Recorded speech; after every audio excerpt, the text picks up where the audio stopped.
Todos estamos conscientes de lo importante que es el inicio de una obra. Más precisamente el primer capítulo, es la carta de presentación de una historia hacia los espectadores, el encargado de atraer a la mayor cantidad de gente posible e ir cimentando un público dispuesto a seguirla. El primer capítulo incluso puede ser la clave para que una obra alcance el éxito inmediato.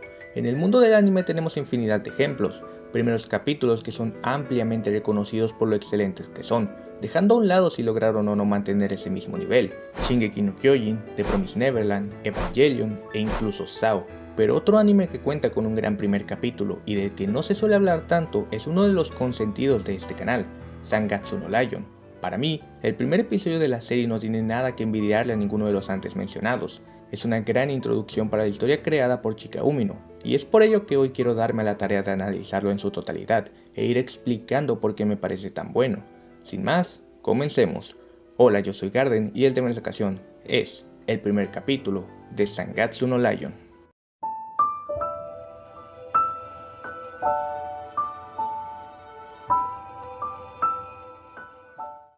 Antes de que aparezca cualquier personaje, lo primero que nos recibe es el sonido de unas violentas olas, junto al movimiento del agua que nos indica que las mismas se están formando. En esa pequeña secuencia, por unos segundos apreciamos un par de remolinos que dan la impresión de ser ojos, casi como si el mar estuviera mirando a alguien de frente. Las olas se vuelven cada vez más fuertes, acompañadas de un implacable viento, y es ahí cuando apreciamos la silueta de un personaje que observa dicho paisaje. Se trata del protagonista de esta historia, quien se mantiene erguido, como si lo que se encuentra ante sus ojos fuese un camino al que debe adentrarse. De inmediato se nos es presentado el opening de la serie, tema que ya abarqué en otro video, así que en este lo voy a omitir. Aparece un Eikach que nos indica el número del capítulo, no de la serie, sino del manga que adapta, pues a la mitad tenemos otro que nos indica ser el segundo capítulo. Pero regresando al primero, el nombre que lleva por título es el de nuestro protagonista, Kiriyama Rei. Seguido de esto tenemos el primer diálogo, donde una mujer señala que es un hombre raro que encaja con él a la perfección. Rei, cero, no tiene casa, familia, amigos o un lugar al cual llamar su hogar. No tiene nada, no es nadie. Es entre esas palabras que por fin vemos el rostro del protagonista, aunque no del todo claro. Aparece en un escenario tormentoso en blanco y negro, con una mirada inexpresiva, como si no tuviera emoción alguna. Mientras las palabras de la mujer continúan, su figura se desvanece, la oscuridad consume todo, y aparecen unas burbujas en medio del agua, intuyendo que el protagonista, Rei, se está ahogando. Al instante abre sus ojos, comienza a despertar. Se trataba de una pesadilla, o más bien, de un recuerdo no muy agradable, el cual ya nos permite conocer detalles sobre su vida sin necesidad de que él los mencione. Se nos da una vista panorámica de su pequeño apartamento, que se encuentra casi vacío, sin ningún elemento que nos permita saber algo acerca de su personalidad o sus intereses. Solo hay un futón, un armario y unas cajas que denotan que Rei se ha mudado recientemente a ese lugar, o incluso ni siquiera se ha esforzado en sacar algo. Las cajas parecen seguir selladas. Lo único que nos da algo de información es un tablero de shogi, junto a unos libros que contienen jugadas del mencionado juego, entendiendo entonces que es algo relacionado a su persona. Rei se levanta y observa el panorama frente a él. La ciudad se encuentra deslumbrante, sin embargo, su rostro no expresa sentimiento alguno. Es una mirada vacía e indiferente. Se comienza a alistar para iniciar su día, sin cambiar en lo absoluto su semblante. Todo lo realiza de manera apagada. Pareciera que no tiene ánimos de salir de su casa en primer lugar, pero lo hace, y mientras se traslada no deja de ir con su cabeza cabizbaja, manteniendo la misma vista sombría desde que despertó. Cabe resaltar que durante su trayecto se muestran diversas tomas de la ciudad, las cuales, contrario al protagonista, se retratan con una aura radiante, hasta bella me atrevo a decir, casi dando a entender que ante un día tan hermoso Rei se sigue mostrando decaído. Es más, en determinado momento Rei se encuentra a bordo de un tren, y en eso aparece esta escena donde se imagina que uno le pasa por encima, como si no le importara su vida en lo más mínimo. A este punto ya es notorio que nuestro protagonista padece de depresión. Todos sus comportamientos reflejan varias características de ese trastorno, su clara apatía en las actividades que realiza, el recuerdo al comienzo del capítulo que, por su nula reacción, denota ser algo que le sucede con frecuencia, y un estado melancólico constante. No quiero dar a entender que cualquiera que presente alguno de estos síntomas sufre de depresión, esto es algo que se debe verificar con un profesional. No obstante, Rei es una obvia representación de una persona que lidia con esta. Un aspecto a destacar es que mientras Kiriyama se moviliza, este se mantiene al centro del plano. Entre toda la multitud que va pasando, Rei no deja de ser el foco central, es decir, no hay duda alguna de que es el personaje principal, pero al mismo tiempo el que haya tanta gente pasando, tan distinta una de la otra, Da a entender que si bien este es nuestro protagonista, al final del día no deja de ser una persona más, que pese a que no los veamos, cada uno de los que están ahí tienen su propia vida ajena a todo lo que ocurre. Rey no es el punto focal del mundo, un tema que se ve reforzado en los siguientes episodios con la aparición de más personajes. Otro detalle que no mencioné es la canción que se utiliza en esta secuencia, en Permanless You, cerrando los ojos, en español. Una tonada cuya letra nos habla de una persona la cual se aleja del lugar donde se encontraba, partiendo hacia un nuevo destino en busca de un sitio al que pertenecer, una persona visiblemente lastimada y llena de pesar, pero que aún con todo eso sostiene una pequeña esperanza de que las cosas pueden mejorar. Tal vez lo haya comprendido. Estaba encerrado en mi dolor. De hecho, tengo miedo. Incluso en casa estoy triste todos los días. ¿Hasta cuándo la lluvia se detendrá finalmente? Camino aún si está mojado. Voy buscando mi nido. En este pueblo oscuro puedo ver un inmenso arco iris. La canción refleja a la perfección la situación de nuestro protagonista, incluso los fragmentos más alentadores. Pero antes de hablar de ese mencionado arco iris, hay que seguir con el resto del episodio. Rei llega a su destino, un salón de shogi, confirmando su relación con este juego. El protagonista es un jugador profesional. Mientras se sienta frente al tablero, su semblante apagado sigue estando presente, hasta que su oponente entra en la habitación. Un señor mayor que le esboza una pequeña sonrisa, pero lejos de alegrarse, Rei se ve aún más decaído que antes. El señor le pregunta cómo está, y lo llama por su nombre. Quiere decir que los dos no solo se conocen, sino que tienen algún tipo de cercanía. Ante la nula respuesta de Kiriyama, el señor solo procede a mencionar el clima, y mofarse de que es lo único de lo que sabe hablar. Esto mientras aparecen imágenes de un pequeño Rei en compañía del mismo señor y otros dos niños, con los dos mostrando un claro gesto de disgusto. Sin más rodeos, ambos comienzan su partida, durante la cual Rei en todo momento mantuvo su mirada baja, como si no quisiera ver a la persona que tiene enfrente, pese a que ya se estableció que tienen una relación de bastantes años. Conforme transcurre su enfrentamiento, el protagonista empieza a tener más recuerdos de su niñez, se lo ve corriendo feliz hacia el señor, solo para verlo consolar a los otros dos niños, y darnos este plano de los tres alejándose mientras Rei se queda atrás, solo, y la niña lo mira con desagrado. Dichos recuerdos hacen que el protagonista se muestre cada vez más abatido, hasta que su oponente se rinde y la partida termina. El señor le señala que ha mejorado, procede a preguntarle si está comiendo bien, y menciona que por su repentina salida todos están preocupados, destacando dos nombres, Ayumu y Kyoko. Rei sigue sin responder nada, y el señor comienza a retirarse. Una vez se encuentra solo, lo único que Kiriyama deja salir es que eso es una mentira. Hay varias cosas que podemos sacar de esta escena. En primera, todo parece señalar que ese señor se trata del padre del protagonista. Por los flashbacks en donde Rei está junto a él y los niños, las preguntas típicas sobre si se está alimentando adecuadamente, y el dar a entender que Rei vivía con ellos hasta hace no mucho, lo que también haría sentido con las cajas de mudanza en su apartamento. Pero esto abre otras interrogantes. De ser su papá, ¿por qué Rei se mostró tan desanimado?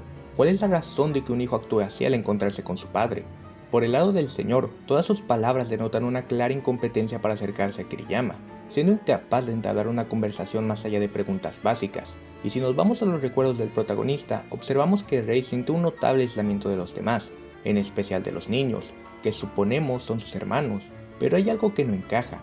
La niña que está ahí es la misma chica que apareció en su sueño, quien hizo alusión a que Rei no tiene familia, pero en ese caso, ¿qué son ellos para él? Por último tenemos el hecho de que Kiriyama se fue a vivir a otro sitio, lejos de ellos. ¿Qué lo habrá orillado a tomar esa decisión? Todo parece indicar que sea cual sea la relación de Rei con esas personas, está muy alejada de ser buena, e incluso podría ser uno de los motivos del actual estado mental en el cual se encuentra nuestro protagonista. Unos instantes después lo vemos tomar el tren de regreso y sentarse a las orillas del río. En eso su teléfono comienza a sonar. Aparece que ha recibido un mensaje de una tal Hinata Kawamoto, quien le comenta que hoy cenarán curry y lo invita a comer con ellas. La cara de Rei sigue sin cambiar su expresión. Comienza a escribirle para rechazar su invitación, pero antes de enviar el mensaje le llega otro correo, esta vez de Akari Kawamoto, pidiéndole que compre verduras y huevos ante la falta de dichos ingredientes para la cena de esa noche. Sin tener la voluntad para negarse, Kiriyama compra todo lo necesario y se dirige hacia allá. Estas Kawamoto de igual manera parecen tener algún tipo de vínculo con Rei. Por el nombre no parece que sean familia. Aún así, parecen tener algún tipo de cercanía no solo por invitarlo a cenar, también por tener la confianza para pedirles que les haga un favor y compre las cosas por ellas. A medida que va caminando, notamos un contraste en la apariencia del lugar en el que se encuentra a comparación del sitio donde él vive. El primero da una sensación de ser más tranquilo, con las casas aledañas teniendo un diseño más rústico y acogedor. Todo alrededor parece ser más pequeño, Sencillo, contrario al complejo de apartamentos más moderno rodeado de grandes edificios y un movimiento constante de personas, da las vibras de ser ese humilde barrio en el cual vivías de pequeño. El protagonista llega a su destino y es recibido por tres chicas, una pequeña que parece ser de preescolar, llamada Momo, una ya adulta, Akari, y otra que aparenta ser una adolescente un poco más joven que Rei, Hinata, o Hina para abreviar. Al entrar en contacto con ellas, el ambiente que se había mantenido durante todo el episodio se transforma por completo, se torna vívido y reconfortante, la paleta de colores se vuelve mucho más cálida, e incluso Rei se nota más tranquilo ahí de lo que lo hemos visto hasta ahora, se percibe más en familia que cuando estuvo junto a su supuesto padre. Hasta que en la tele se muestra una noticia sobre un hombre que al parecer fue asesinado brutalmente por su propio hijo. Kiriyama se mantiene atento a la primicia, y en su mente se presenta una escena de horas atrás, donde escucha a dos personas hablando sobre la partida que tuvo con su padre, compadeciendo a este último, pues tal parece era una partida clave para él. En eso, uno de los hombres comenta que no esperaba que su hijo lo destrozara, que en teoría eso sería algo deseable, un motivo de orgullo, si Rei en verdad fuera su verdadero hijo. Con esa frase, las dudas respecto a la figura del padre se van aclarando. Ese hombre, junto a los otros niños, son la familia adoptiva de Rei, dejando en el aire la duda de qué pasó con su familia biológica y cuál es la razón de que Kiriyama se vea tan alienado de su familia adoptiva. Mientras aparecen recuerdos de la partida contra su padre, Rei menciona que con cada jugada sentía que lo golpeaba con sus puños, creía que al ganar le estaba haciendo daño. Kiriyama claramente se siente culpable de haber vencido a su padre, sin embargo, para mortificarse a ese nivel, da la sensación de que hay algo más profundo que Rei no nos está contando. Hina se percata de que algo le ocurre al protagonista y de inmediato busca cosas para aliviarlo. Akari también lo nota, le dice que se tome las cosas con calma, no necesita acabarse toda su comida, pero por lo menos que coma un poco. Rei asiente a sus palabras. Más adelante llega el abuelo de la familia y vemos al protagonista ya dormido en el suelo. Akari comenta que desde que llegó se lo notaba pálido, que comió muy poco y se durmió minutos después de cenar. El abuelo le responde que lo dejen descansar. Todos se preparan para dormir, y cuando Hina lleva una manta para Rei, quien se durmió con sus lentes, ella se los quita y se da cuenta de las lágrimas en sus ojos. Lo observa con una mirada compasiva, y al irse, le desea buenas noches. Es al dormir que Rei por fin nos cuenta parte de la información que ya sabíamos. Nos dice su nombre, su edad, el hecho de ser un jugador profesional de shogi y el rango en que se encuentra, clase C1, quinto dan. Aunado a esto, mientras duerme se puede apreciar que su cuerpo aparenta estar debajo del agua, como si Rei se sintiera sumergido en su tristeza. Vuelve a presentarse un Eikachi, esta vez con el título del segundo capítulo, la ciudad al lado del río. Ya es de mañana.